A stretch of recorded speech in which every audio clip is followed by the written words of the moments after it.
ፈርኒሽ የተደረገ ክፍል እንግዲህ ቀለም ከመቀባት ነው የምጀምረው።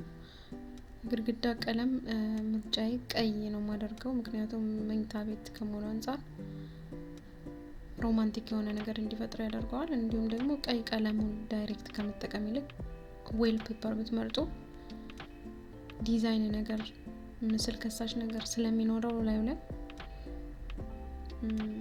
እሱን መርጫለሁ በቀዩ ዌል ፔፐር ማለት ነው። እንግዲህ ወደ ምንጣፉ ስንመጣ ከቀዩ ጋር ማች የሚያደርጉ በጣም ብዙ አይነት ከለሮች አማራጮች አሉን። አንደኛ የመጀመሪያው ቤዥ ነው። እንዲሁም ግሬ ከለርም ማች ያደርጋል፣ በጣም ይሄዳል። ሌሎች ብዙ አማራጭ ከለሮችም አሉን። ግን ደግሞ መኝታ ቤት እንደመሆኑና ቀይ ኤነርጂቲክ የሆነ ቀለምም ከመሆኑ አንፃር ሮማንቲኩ እንዳለው ነው፣ ጉልበት ሰጪ አይነት ቀለም ከመሆኑ አንፃር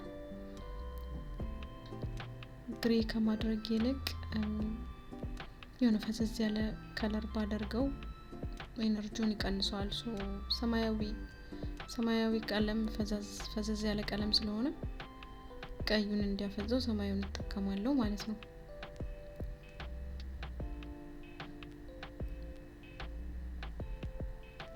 ልክ እንደዚህ ናቪ ብሉ አይነት ነገር ከለር ኮምባይኔሽኑ እንደዚህ መጥቷል። ስለዚህ የቀዩን ኤነርጂ ሰማያዊ ሲያቀዘቅዘው የሰማያዊውን መፍሰስ ደግሞ ቀዩ ያደምቀዋል። አሪፍ ኮምባይኔሽን ይፈጥራል ማለት ነው። ቤዥ ከለር ያው ከቀዩ ጋር ስለሚሄድ ነው የተጠቀምኩት። ዳልጋ ልብሱ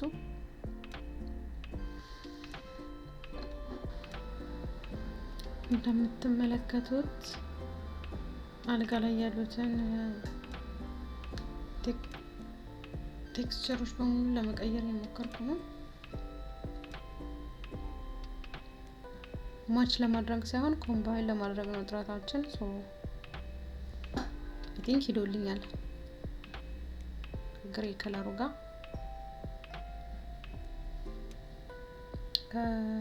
ከቤዥ ከለሩ ጋር ሂዶልኛል ብዬ አስባለሁ። ምክንያቱም የራሴን አርት ነው እዚህ ጋር እየሰራው ያለሁት።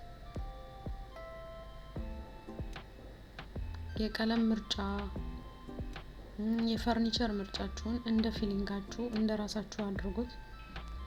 ምንም እንኳን ፕሮፌሽናል የሆኑ ኢንተሪየር ዲዛይነሮችን ቀጥራችሁ ብታሰሩ የራሳችሁን ምርጫ ግን አስቀድሙ። የራሳችሁን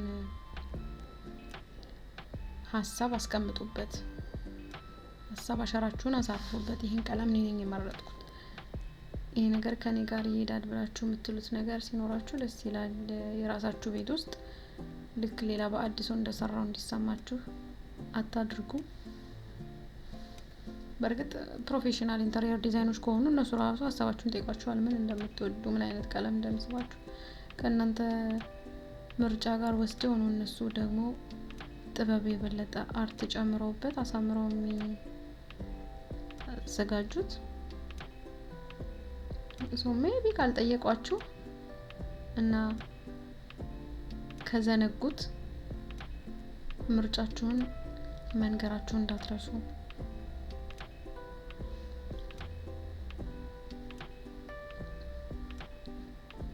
እንዲሁም ደግሞ ሂደቱም ላይ ተሳተፉ።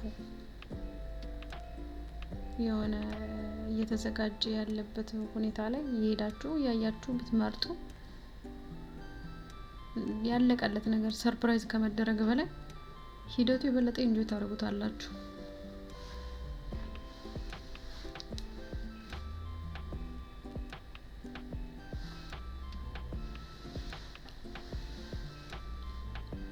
ፈርኒቸሮቹን እንግዲህ እንደምታዩት እያመሳሰልኩ ነው። የስተዲ ቴብሉን ቼሩን የወንበሩን ዊል ቀይ ያደረኩት። I don't even think they design like this. ምናልባት ኢንኬዝ ልናገኝ እንችላለን እንደዚህ፣ ግን ብዙ ጊዜ ሬር ነው፣ አይገኝም።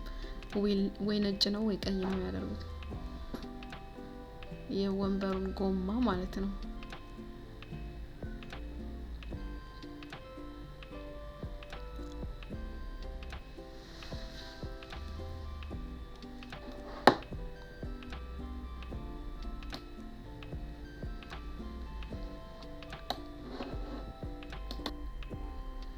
እዚህ ጋር ያለውን ቦርድ እንደ ዋይት ቦርድ ነው ያስቀመጡት ዲዛይን የተደረገው።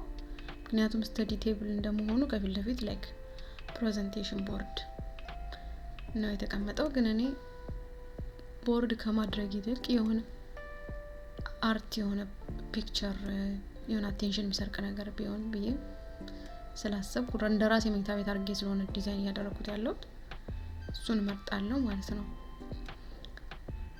መጽሐፍ ሼልፎች ላይ ያሉትን መጽሐፍቶች ኮምባይን ወይም ከለር ለመምረጥ እየሞከርኩ ነው። ግን ብዙ ጊዜ መጽሐፎችን ማች ማድረግ እሱ ሬር አንደኛ ከባድ ነው። ምክንያቱም መጽሐፍ ያው ልናነበው ነው እንጂ ልንደረድረው ወይም ለጀስት ለዲኮሬሽን አይደለም የምንገዛው። ስለዚህ ኮምባይን አይሆንም።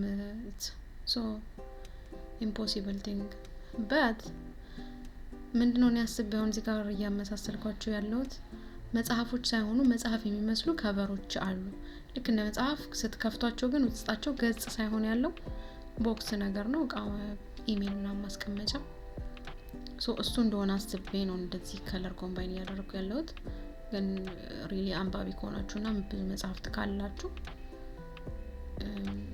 እንትን ማለት ኮምባይን ማድረግ ማመሳሰል አይጠበቅባችሁ። መጽሐፍ በራሱ መኖሩ ራሱ ውበት ነው። ልዩነቱ ራሱ ውበት ነው።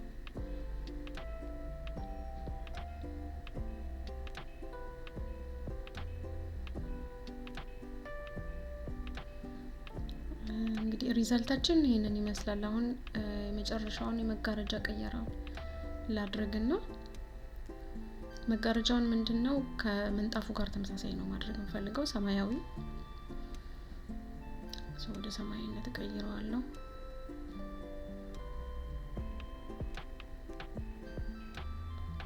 እንደምታዩት ነው የግድግዳውን ከለር በደንብ አድርጎ ከምንጣፉ ጋር አብሮ እንዲዋሃድ አድርጎታል መጋረጃውን መቀየሬ ማለት ነው። ውጤታችን ይሄን ይመስላል። እዛች መጋረጃዋ መሃል ላይ ያለችው ስፔስ ላይክ እንደ ሻተር ነገር ነው። ወደታች ተንሸራቶ መስኮቱን ለመጋረድ አይነት የሚጠቅም ሻተር ነው። ብዙ ጊዜ መጋረጃውን በዲዛይን ከፍታችሁት ግን ስቲል መስኮቱን መዝጋት ወይም ከቨር ማድረግ ከፈለጋችሁ አንሸራታችሁ የምትዘጉት ሻተር ዊንዶ ከቨር ነው። ግን እኔ እንደዚህ ምስል ነገር አድርጌበታለሁ ራሱን የቻለ አርት እንዲሆን ማለት ነው። ይሄን ይመስላል። እስቲ ከለሩን እንቀይረውና የግድግዳው ቀለም ወደ ቤዥ ውጤቱ ምን ይሆናል የሚለውን እንመልከት። ካልጋው ጋር ማች ነው እንደምታዩ። የትኛው የበለጠ ያምራል ኮሜንት ላይ አስታውቁኝ። የትኛው እንደወደዳችሁት ሰብስክራይብ ማድረግ እንዳትረሱ። የደወል ምልክቷንም ተጫኗት ስፖስት እንዲደርሳችሁ ኖቲፊኬሽን በተን። አብራችሁት ስለቆያችሁ አመሰግናለሁ።